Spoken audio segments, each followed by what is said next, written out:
ഡെങ്കിപ്പനിയുടെ പശ്ചാത്തലത്തിൽ UAE ആരോഗ്യ രോഗപ്രതിരോധ മന്ത്രാലയം മലയാളത്തിൽ ബോധവൽക്കരണ വീഡിയോ പുറത്തിറക്കി. കഴിഞ്ഞ ദിവസങ്ങളിൽ കൊതുക് പരത്തുന്ന ഡെങ്കിപ്പനി രാജ്യത്തെ വിവിധ ഭാഗങ്ങളിൽ റിപ്പോർട്ട് ചെയ്തിരുന്നു. എക്സ് അക്കൗണ്ടിലാണ് ഇംഗ്ലീഷ്, അറബിക് തുടങ്ങിയ ഭാഷകൾക്കൊപ്പം മലയാളത്തിലും വീഡിയോകൾ പുറത്തുവിട്ടിട്ടുള്ളത്. കൊതുക് പരത്തുന്ന ഡെങ്കിപ്പനി രാജ്യത്ത് വിവിധ ഭാഗങ്ങളിൽ റിപ്പോർട്ട് ചെയ്യുന്ന സാഹചര്യത്തിലാണ് UAE ആരോഗ്യ രോഗപ്രതിരോധ മന്ത്രാലയം വിവിധ ജനവിഭാഗങ്ങളെ ലക്ഷ്യം വെച്ച് നിർദ്ദേശങ്ങൾ പുറപ്പെടുവിച്ചത്. ഇംഗ്ലീഷ്, അറബിക് തുടങ്ങിയ ഭാഷകൾക്കൊപ്പമാണ് മലയാളത്തിലും വീഡിയോകൾ മന്ത്രാലയം പങ്കുവച്ചത്. വ്യവസായ മേഖലകളിലും നിർമ്മാണ സൈറ്റുകളിലും ഡെങ്കി പരത്തുന്ന കൊതുകുകളുടെ വ്യാപനം തടയാൻ പ്രതിരോധ നടപടി സ്വീകരിക്കുന്ന തലക്കെട്ടിലാണ് ആദ്യ വീഡിയോ ചൊവ്വാഴ്ച അധികൃതർ പോസ്റ്റ് ചെയ്തത്. പിന്നാലെ 2 വീഡിയോകൾ കൂടി പ്രസിദ്ധീകരിച്ചു.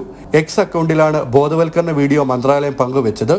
കൊതുകുകൾ പടരുന്നത് ഒഴിവാക്കാൻ അംഗീകൃത കീടനാശിനികൾ ഉപയോഗിക്കുക, മലിനജലം ശരിയായ രീതിയിൽ നിർമ്മാർജ്ജനം ചെയ്യുക, വീടും പരിസരവും വൃത്തിയായി സൂക്ഷിക്കുക തുടങ്ങിയ നിർദ്ദേശങ്ങൾ വീഡിയോയിലൂടെ മന്ത്രാലയം നൽകുന്നുണ്ട്.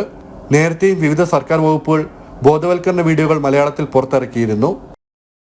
ജനം, ദുബായ്.